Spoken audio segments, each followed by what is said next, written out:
that. And I want to bring her on, Catherine Austin Fitz, the Solari report at Solari.com. Thanks for joining us today on USAWatchdog.com on this July 4th weekend.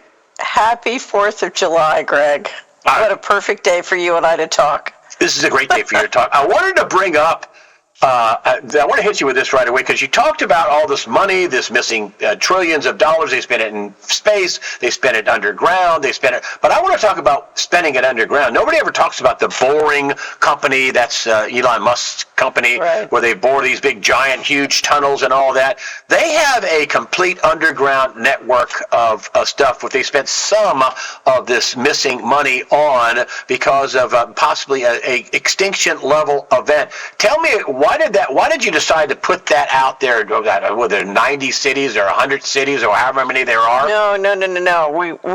I didn't talk about, I talked about the possibilities of cities, but I didn't mention cities as, that a certain number. Let me explain. But they do have deep underground bunkers. That's a fact, and they're connected with these tunnels that the Boring Company has done. But go ahead. Why do they have that? And in fact, it's funny. Solari rents a space in an underground base that the military sold to a private citizen in 1996. And we have our Future Science host is doing an experiment. We needed a space where you could be, protected from EMF radiation. You needed to be entirely out of the EMF. Anyway, so I should just say that as a matter of disclosure. Here's what happened. So there has, for many decades, since World War II, as the national security state built, there have been more and more reports and these are public disclosed, of the government building underground facilities for continuity of government and for military purposes. So this is a known thing. But after 9/11, there was an explosion of building national military infrastructure.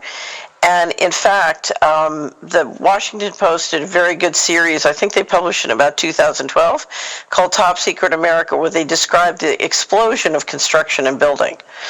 Anyway, so I had one researcher who was trying to persuade me that, as the 21 trillion went missing from 1998 to 2015, with the most of that money going missing at HUD. And DOD, but HUD was $1 trillion and DOD 20 trillion. This researcher took the position that underground bases were a significant amount of money. So I decided I was going to do an estimation and try and figure out both public disclosure as well as different allegations related to the black budget. What was the total size of the number of the underground bases in the United States, as well as in the waters around the United States? So some of these are under the ocean bases, or you come in through the ocean and you go into the land through the underground tunnels and bases, is my understanding. Anyway, there was one researcher, Richard Souter, had done a lot of work, and I had on the Solari report Richard Dolan, who's one of the top experts in the world on UFOs, to do a Solari report on underground bases. And after we published that, there was more discussion of what amount of the 21 trillion might that have been. Now, I believe a lot of the money that built the underground bases was on the on-budget black budget. So a lot of the money in the budget. Are you there, Greg? Yes. Okay, because I can't see you. Oh, I have you. Oh, because you can see me now. Yeah. Okay, so I have you just up there. We're listening to you. I just never know when the internet drops us. Okay. No, you're everything's cool. So this debate came up about how much of the 21 trillion, or what was the total cost of the underground bases, and how does that fit in with all the money that's going missing? And part of it is, if you look at laundering that money or funding assets with that money, where are you going to hide all the stuff? And this also came up in the context of allegations about a secret space program and the need for secrecy and to platform it from underground facilities. So there's a lot of both public disclosure and private allegations about, space program activities going from underground facilities, so they stay out of the public. And more, as I do a tremendous amount of traveling around the United States by car, and I would hang out, just taking breaks from drives in the truck stops, and the truckers would tell you, and you see videos on the internet about truckers having to, take huge hauls of materials and drive down into the underground bases and deliver it where the public truckers can still go. Anyway, so one researcher agreed to help me, and we did a project to try and estimate how many underground bases there were and what the cost of building them might be. So it was just in Wall Street, we used to call this a wild ass guess, right? And so we did. He collected all the allegations and all the public disclosure on underground bases. It was quite a big project. And we created a wiki software with a page for every state. And then we went through all the allegations and looked very seriously at all the military and intelligence installations that we have public information for by state, and tried to make an estimate of how many both official public and then non-official underground bases were, and I estimated 170. Wow. Now, here's what's interesting, and I estimated that there was a transportation network connecting some, if not all of them, high speed. So when Musk says he wants to do, one of these amazingly speedy transportation railroads, I think they may already have that. Anyway, so my goal was to see what percentage of the 21 trillion, and I think it could have been a portion, because it's much more expensive to build something like this and keep it secret than to just build it and maintain it. And of course, the maintenance expenses are high. Now, the question is, why would you create such facilities? The first reason you would create them is continuity of government. So, there's a nuclear accident or a nuclear war, and the people running the government have a place to go to maintain operations. The second reason you would have them is if you want to platform secret research, again, a secret space program, and you don't want, your work to be obvious, above ground, or to be photographed, including, now by drones or satellites. So you take it underground. So for example, the Swiss have built an underground parcel system that delivers parcels all underground. And I'm assuming that's for two reasons. One is they want to be able to, sort of move things around without creating more traffic. But the other thing is I think they want to keep it all secret. They don't want people using satellites tracking, all their shipping around Switzerland, because that can be very valuable data for a variety of reasons. Okay. So the other is to keep things secret. And then, the big question is, are they worried about geophysical risks, and do they need facilities for a lot of people to go to in a situation where we have serious geophysical problems? And you mean like the Black Star and Mount St. Helens going off and all these volcanoes going off all over the place? So a Carrington event. Could be a Carrington event. What's a Carrington event? Carrington event is when you have the sun send a burst that shuts down all your electricity. Okay. So it's an electromagnetic pulse, but it's natural as opposed to induced by war. But you could have an EMP pulse on war, right? You can have, or you can have the Black Star, which Weston Ward has been on talking about, which he's got some pretty good research on it. But go ahead. So there's a whole list of potential, one of my concerns is sunspots. So when sunspot activity goes down, historically, the economy drops significantly, and you get very, very bad periods.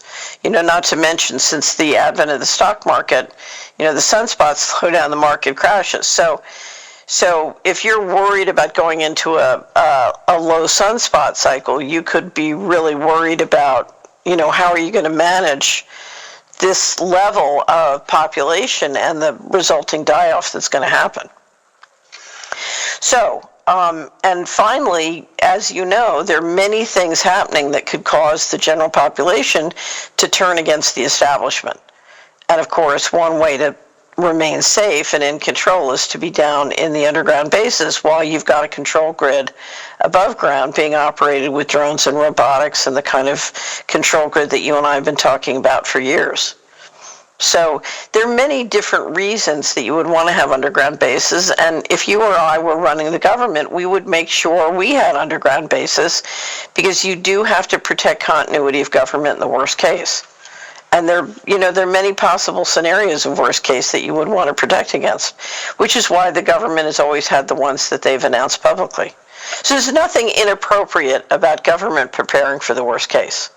The problem is, as you and I know, so many things are going on that increases the chances of a worst case. Well, one of the things going on, and I'm really not happy with Trump or Bobby Kennedy about this, are these shots. They're bioweapons.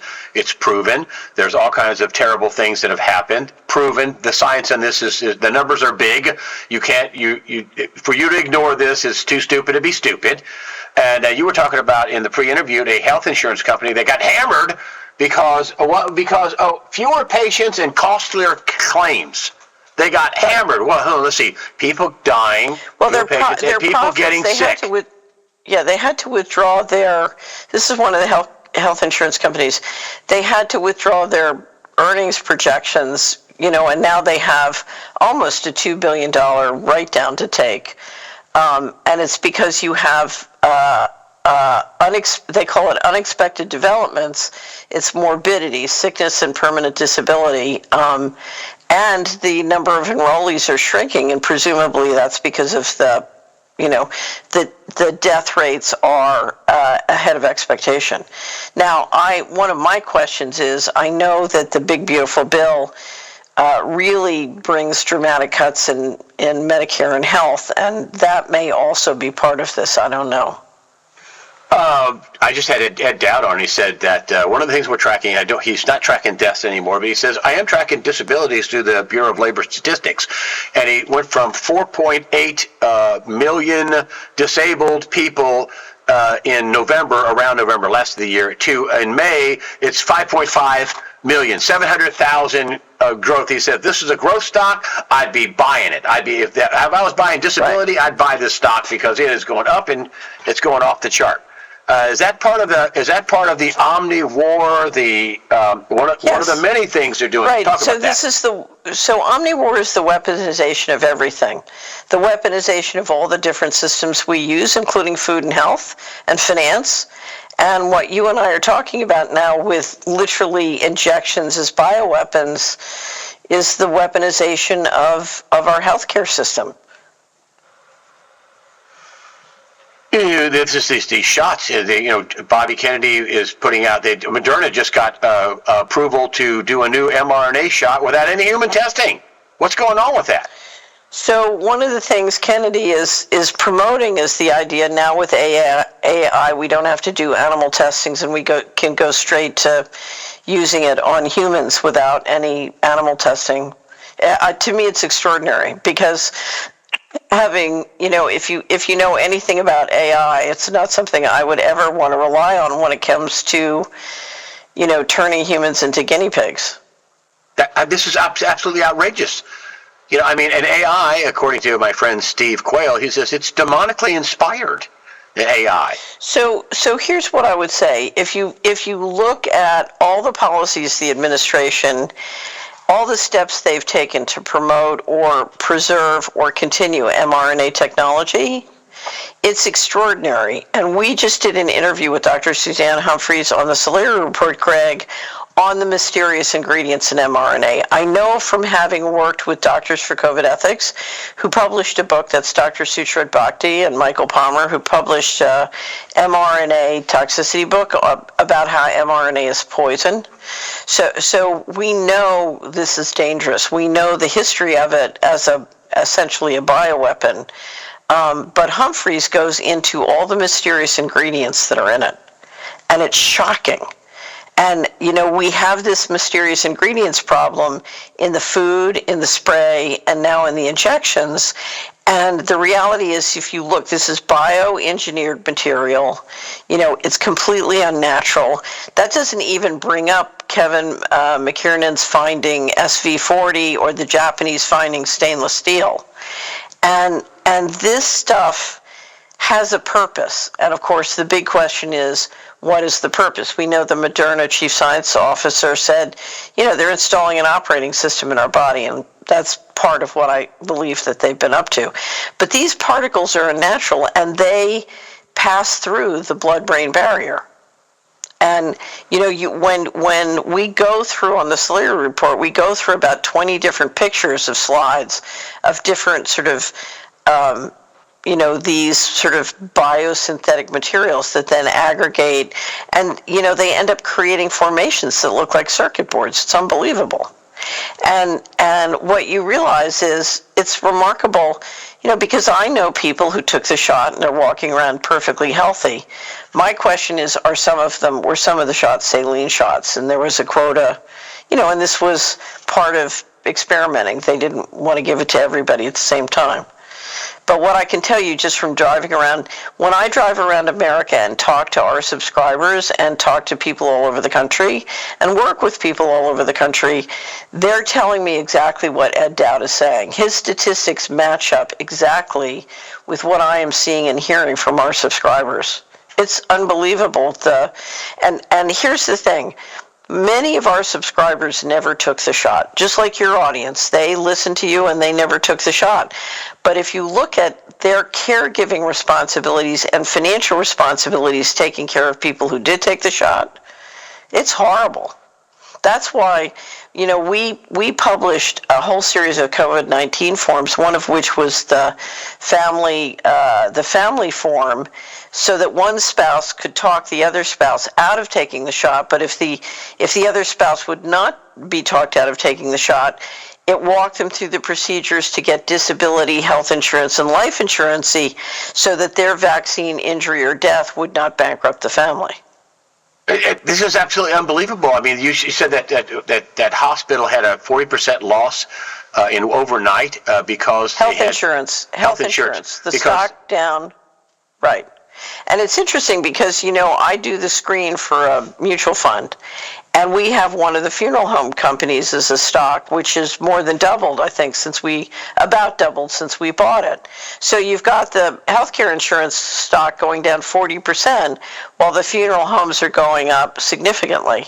And, people have observed this several times, because this is not the first insurance company to take a nosedive from this acceleration of the drop in life expectancy and the acceleration of the deaths. A new study in Japan, this is all going to come out. 18 million people, done by a professor of, I think, Tokyo University or University of Japan, I don't know where.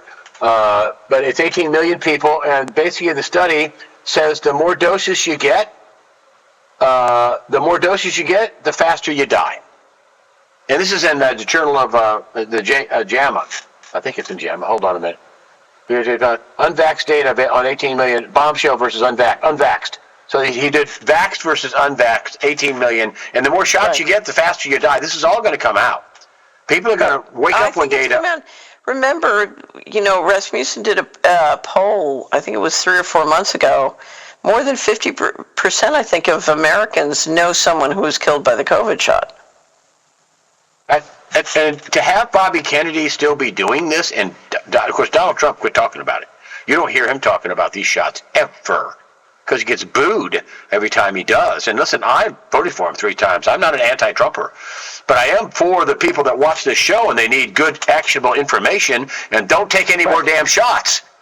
Right? Don't listen to him. Don't listen to Bobby Kennedy. So He's I'll a tell moron. you what's most frightening. Mary Bowdentelli, who's been doing a very great job of covering this, she tweeted out a month ago that 25,000 children a day are still getting a COVID-19 shot.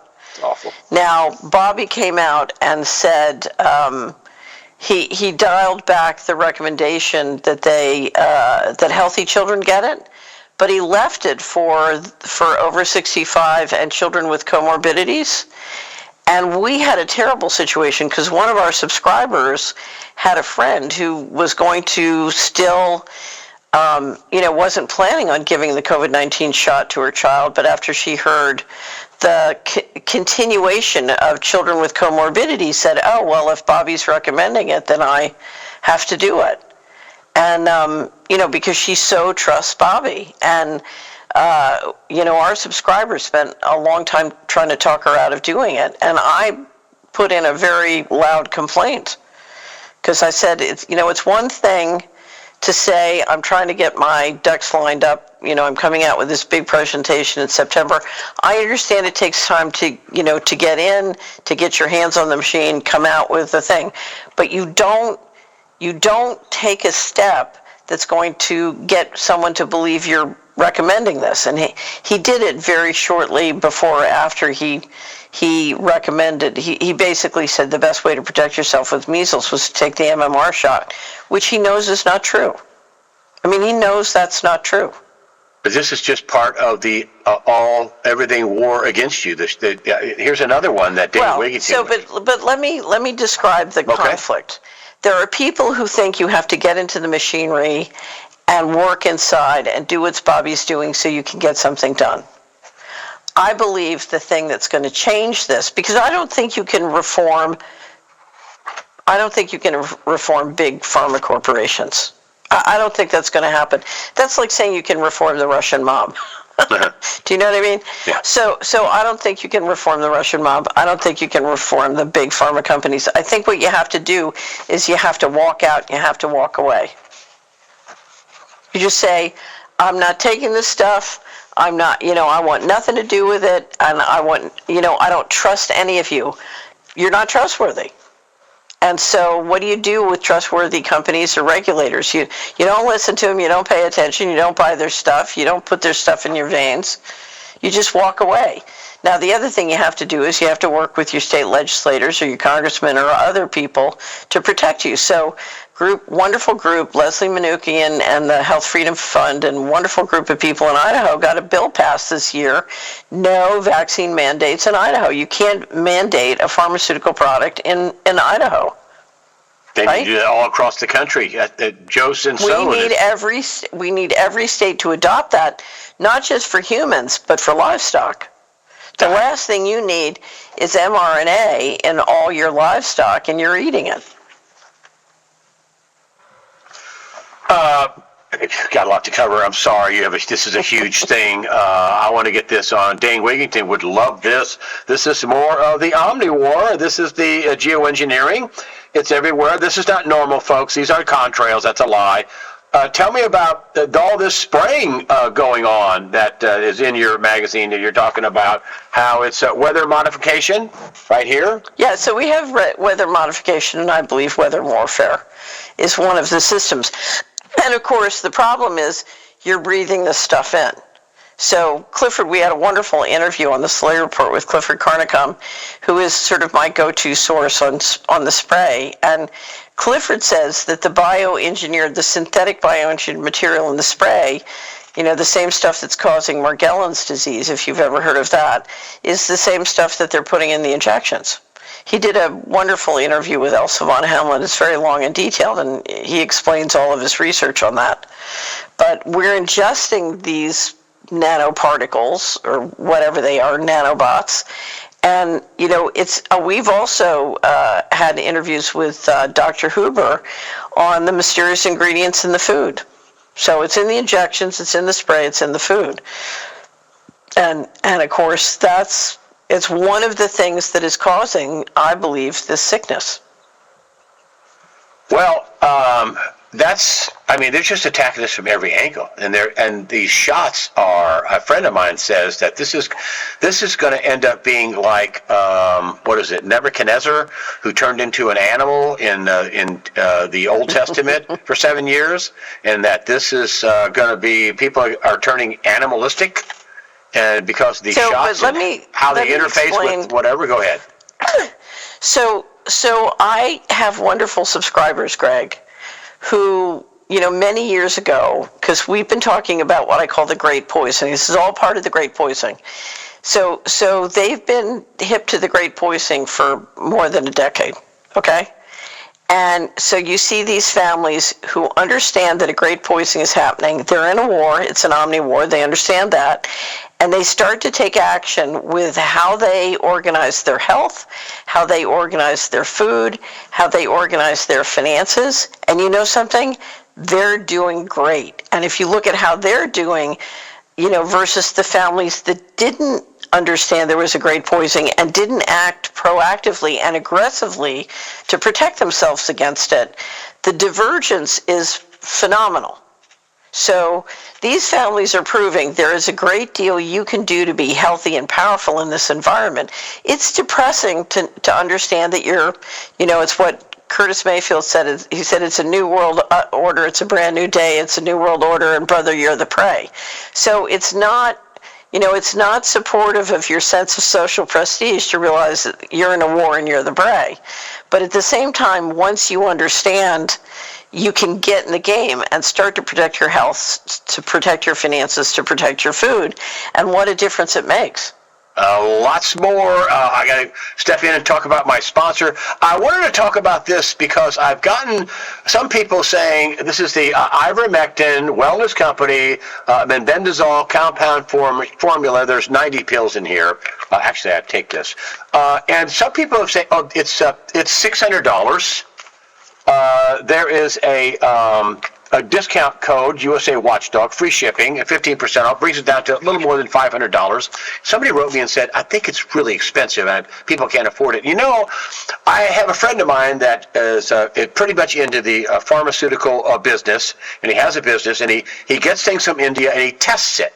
So this is high quality ivermectin and mebendazole. It's a compounded formula. It's 25 milligrams, here it says right here, 25 milligrams of ivermectin at 250 milligrams. Hold on, let's get it. There you go. 250 milligrams of mebendazole. All right? So 25 milligrams. So I looked into this, and this guy, I trust him, and so does Dr. Elizabeth Eads. And I looked into this thing, and I took a look at the price. What would it cost to get 25 milligrams of ivermectin and 250 milligrams of mebendazole, which is a cousin to fenbendazole? What would it cost? Well, ivermectin is now $220 a pill, and it's good stuff. He tests it, like in kind. So you need two 24s. You need two 12s. That's 24. And then you need mebendazole. You need at least two of those. That's only 200. You're at about $6 for a dose. Mm-hmm. So this is not such a bad idea. And I'll tell you something. For it's $600 with 15% off USA Watchdog. And I'll tell you what's going to happen, in my humble opinion.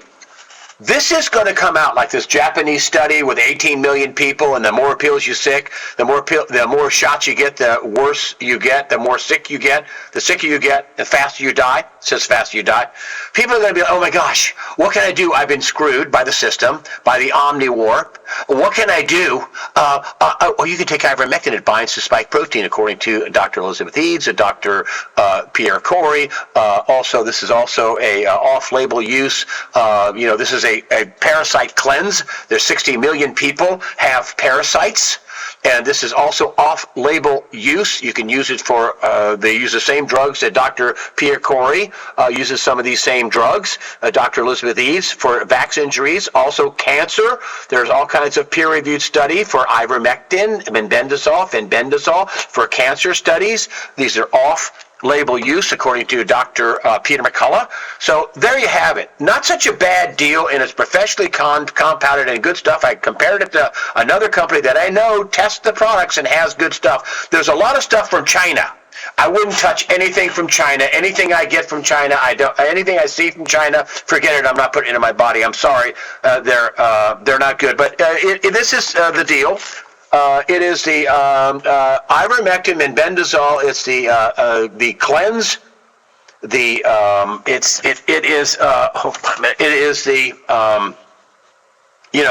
parasite cleanse. There's about $90 off with 15%. There you go. And back with Catherine Austin Fitz. I wanted to talk about this. Netric, here, I'm going to get full screen on you here so we can see it. Sorry. Network-centric warfare. Right. What in the heck? This is part of your control grid you've been talking about, that they're building the control grid with Palantir and all this other stuff, and they're going to build it faster now with the new big, beautiful bill. Tell me about this So what you're network-centric talking warfare. about is surveillance systems, both, through satellite, through the different digital systems, payment systems, phones, but all sorts of tracking systems, including, your phone, your car, and all the different integration of electronics in your life, your smart meter, where literally you can be tracked and different things can be done to impact your ability to function or impact your behavior in a whole variety of ways. It's a very immersive kind of way of using data analytics to track and control you. So literally you're talking about a pandemic situation. Let's say they say you're locked down and suddenly your money won't work outside your house. Your car, if it's electric, won't start. If you don't do what you're told, they can turn off your electricity. And literally, or have a drone outside that won't let you, essentially they have physical force and they won't let you leave. So you're talking about very, very high-tech futuristic systems of control. And these have been growing and growing and growing, and they've been using them, but very subtly, and now it's becoming much more obvious. That's why you saw, remember when the drones were out in New Jersey, how spooked everybody got? Yeah. Right. That's what that is. Right. Now, here's the funny thing. What were they doing with the drones in New Jersey? What were they doing with that? I don't know. But that's network-centric warfare. Yeah, my guess is because those are near installations that make drones, I think they were probably doing a fair amount of testing. I wanted to move on. There's so many good things here. This is stuff that I read to you at the very beginning, and it's this, right? Hold on, let me... Okay, we got it. All right. So here we go. I'm going to go full screen. This is yet another thing here, talking about the cube sets, and here is the grid of for warfare, for communication, for all that. The cube sets, which is measuring only 10 centimeters along each axis, are proposed as part of the low Earth orbit Internet space of things, providing pervasive tracking and continuous global coverage. They want to track everything. Right. So now they're not just tracking you with the Wi-Fi that you have in your home. They have Wi-Fi everywhere. I was just looking at a website. Somebody had an Internet of Forests. They wanted to put biosensors throughout the forest so they could track everything in the forest. Oh my gosh. So they want to digitize the wildlands. Is there any, here's the next thing, is there any escaping the control network? Is there any escaping this control network that they are building? So when I was grappling with 24/7 surveillance, when I was in Washington litigating with the Department of Justice, I was, somebody had said, they put somebody who was sort of had covert access to the intelligence agencies tried to persuade me that they'd put video cameras in my house and I would never be able to find them.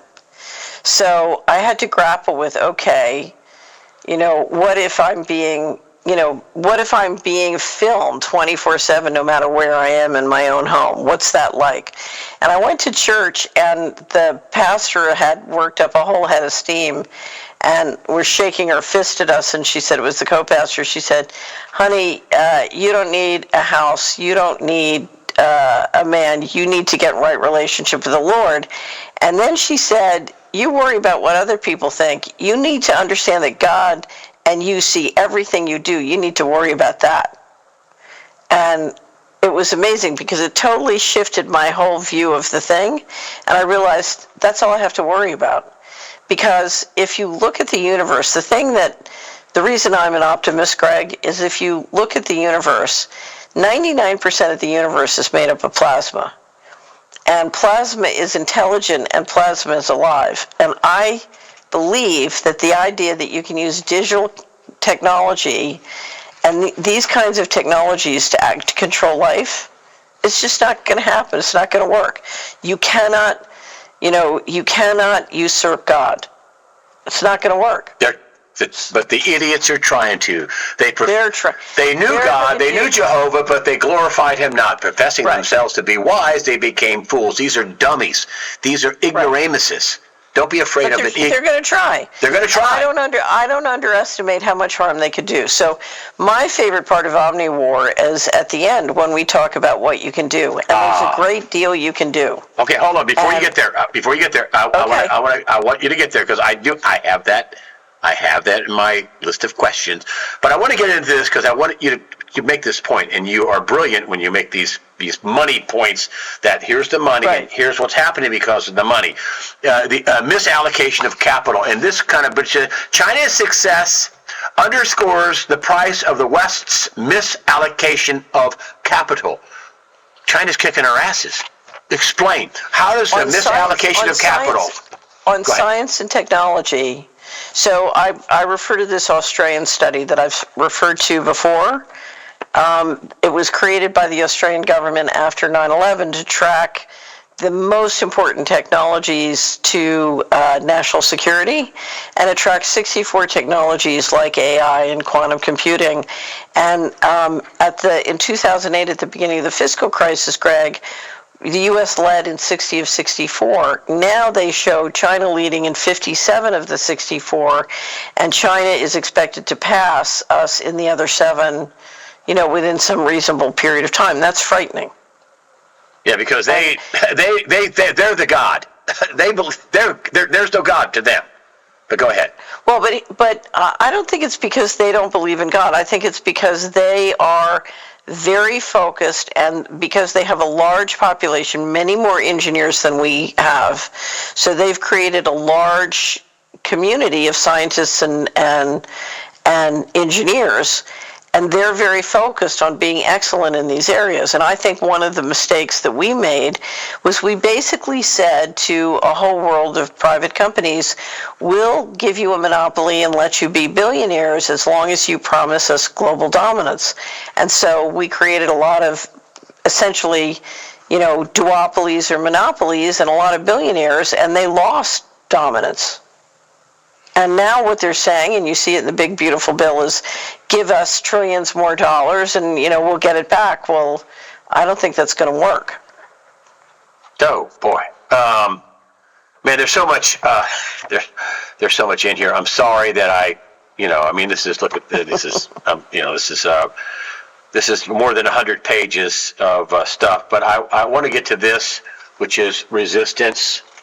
This is some of the things you can do to resist. At the end, you have 18 different we have an action checklist. Let me get in here. There we go. Action checklist. If you can see that, let me go. Action checklist. What can you do? What are you recommending people do? Here's the most important thing. So, I had a pastor who would always say, if we can face it, God can fix it. And part of Omniwar is to help you understand what's happening, and so you can take action. But you have to see it. You have to have a good map of what's happening. And it can be very upsetting to face what's going on. But I always say grief is the door through which you walk through to real freedom. The most important thing you need to take away from this, Greg, is freedom and control happen one person at a time. You have to decide, I'm going to be free. I'm not going to live under this control, and I'm not going along.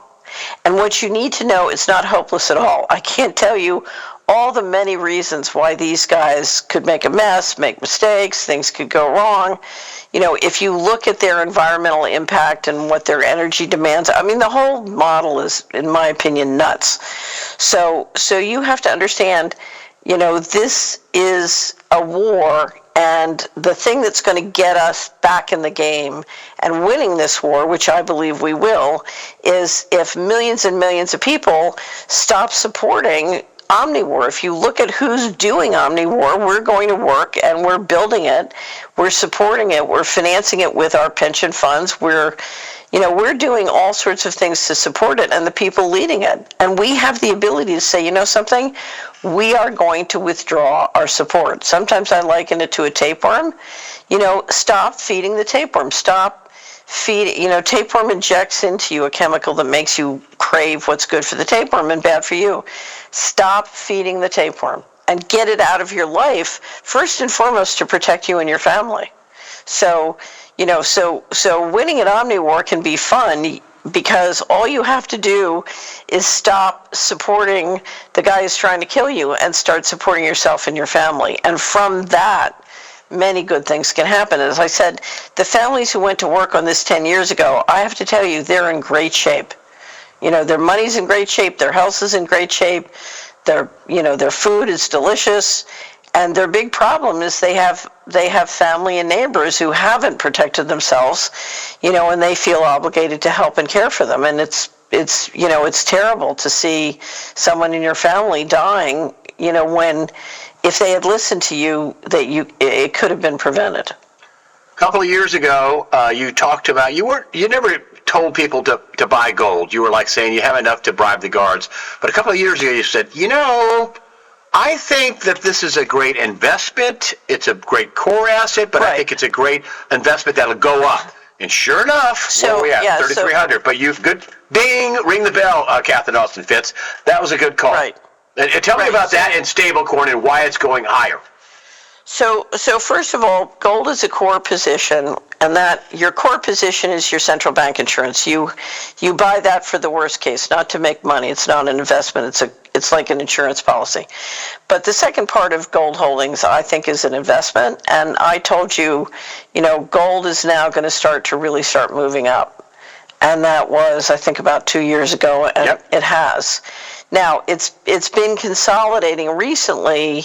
I think the long-term charts continue to look excellent. So I continue to be pretty bullish on gold. If we do get a pause in consolidation, to me, it's just a buying opportunity.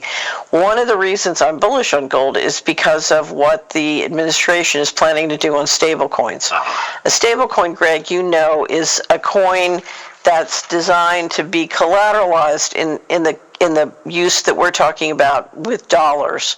So you put $1 into a stable coin, and that dollar is invested in a treasury bill or a high-quality bank deposit, and essentially you've got 100% collateral. And the Genius Act has been passed in the Senate.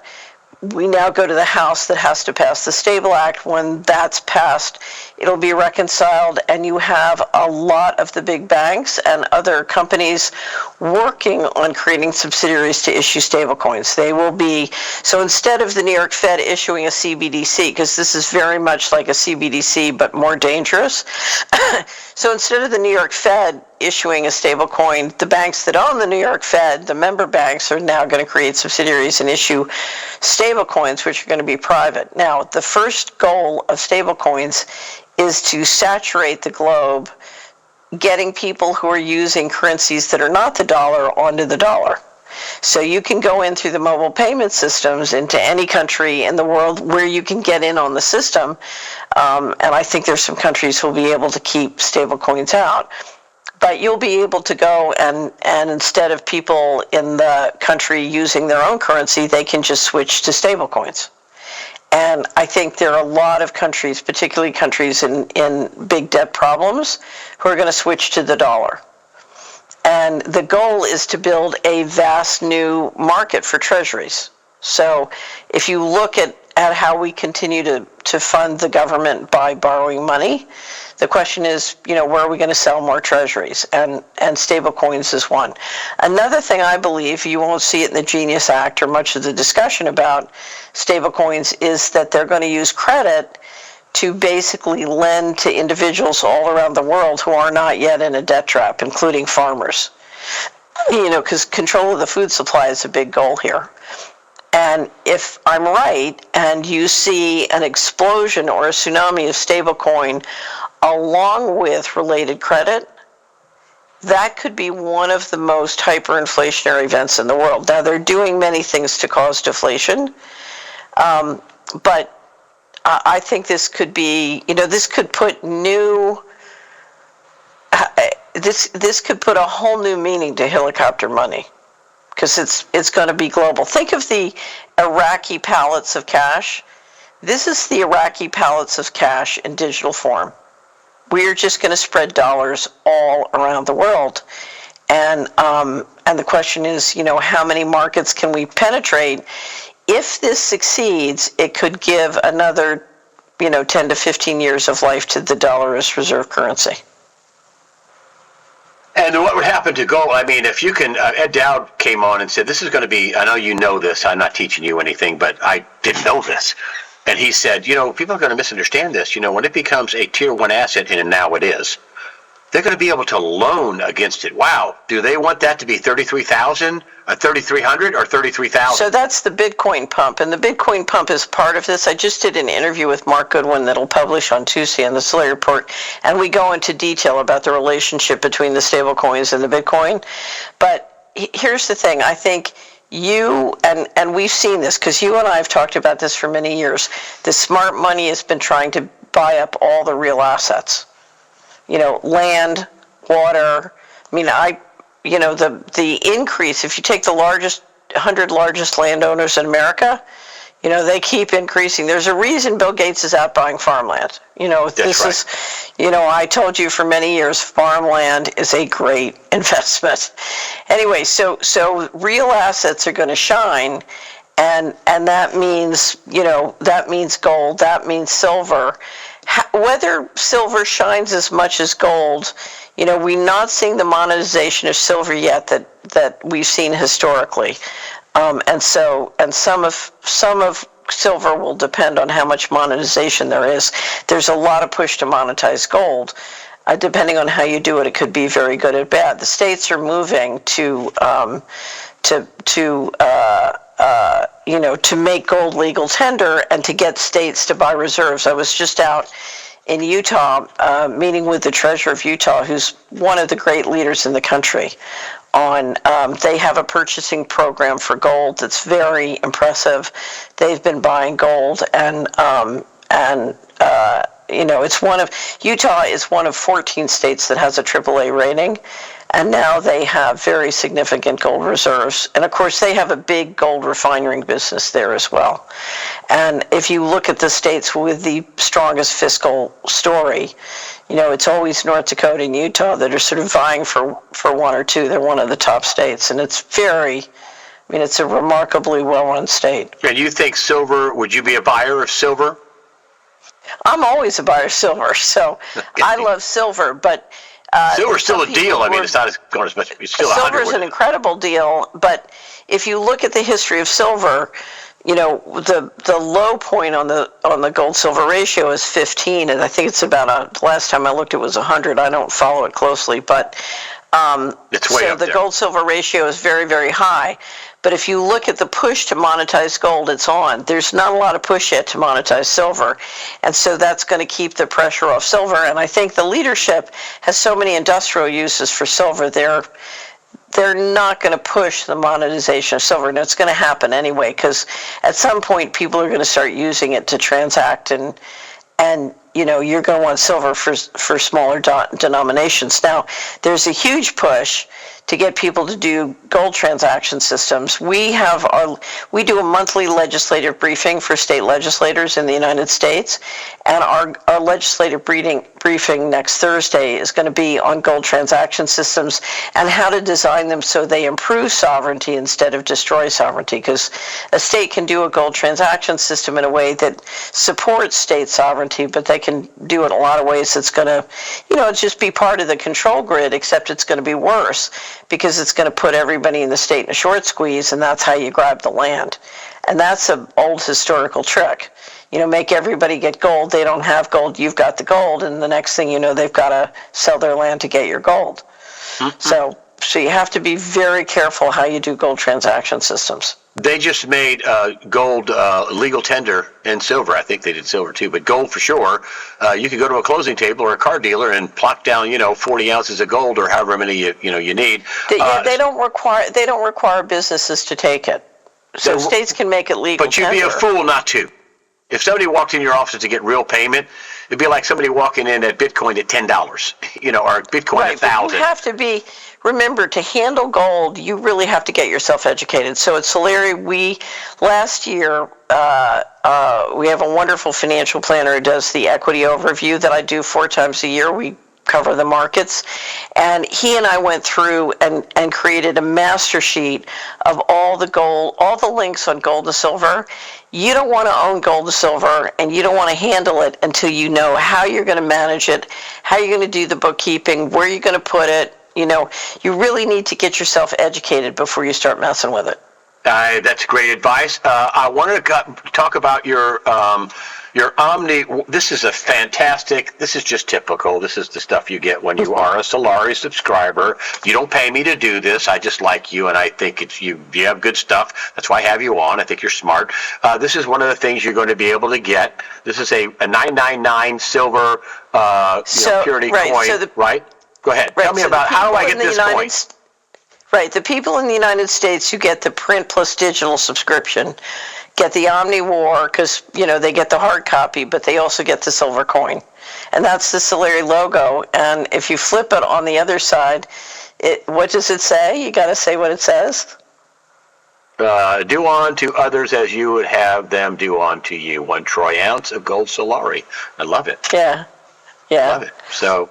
And then you get the. And then if you're international, because of the VAT tax, we don't send the silver coin, but you get the wonderful AI edition that we have.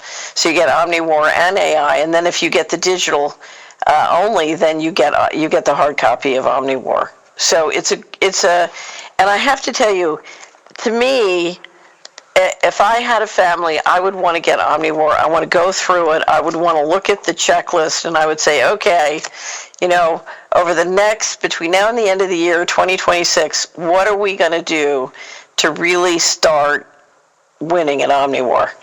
And listen, there is so much in this. These are my notes. I'm sorry, this is going to come with a bad, my little tags that I have. It's just so much in here.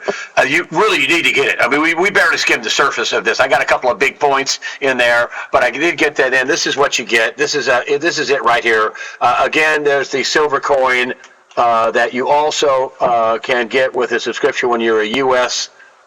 Person. Actually, I've got 3 of these. Thank you very much, Catherine. But anyway, so I'm coming out again. So every time I come, how many times I've been there by how many coins you have. Well, that's very good. I keep every one of them too. So there it is. Catherine Austin Fitts. There's also a phone number I'll put up. It's 731-403-6263. You can call, actually talk to a human if you want to find out about what you get, where you are, and all that. You can actually talk to a human 9 to 5 Eastern time. Catherine Austin, go ahead. You want to say Monday through Fridays. So Monday through Friday. Not this weekend. Everybody at Solari is out with the firecrackers and on the lake fishing, right? Well, that's July 4th. But you provide a phone number as all my subscribers and all not my subscribers. You can leave a message. You can leave a message and they'll call you back on Monday. That's right. You can actually talk to a real human. All my absolutely. All of my sponsors all have phone numbers, and I'm putting yours up, and it's just great. People are like, I can talk to a human. Yes, you could. You have a problem, you can talk to a human. Wow, that's so old school. That's like in the trenches. It's so funny. We love talking to. We love talking to people who call and, mostly subscribers, but other people too. And you wouldn't believe the intelligence they give us. It's unbelievable. Because if you want to know what's going on in the world, we got to be talking to each other. We're an intelligence network. I call that street reporting. I have people come on and say, thanks for the street reporting. I appreciate it. Catherine Austin Fitts, fantastic. I love this. Catherine Austin Fitts, it's the Solari report. This is, if you get no other report from Solari, get this one. But there's a lot of good free stuff on the website as well, and you get more when you're a subscriber. But Catherine Austin Fitts, thank you for joining us today on USA. I know this is a hit. Thank you for joining us today on USAWatchdog.com. Okay, and Greg, happy 4th of July to you and all your listeners. here's to freedom and here's to independence. Remember, our freedom comes to us by divine authority. And that's something to celebrate. And this is a perfect time to celebrate our freedom. We are going to win at Omniwar. Without God, there is no liberty. Anyway, Catherine Austin Fitts, thanks for joining us today again on USAWatchdog.com. Thanks, Greg. You have a great day, and love to you-know-who. Thanks a lot. International treasure, Catherine.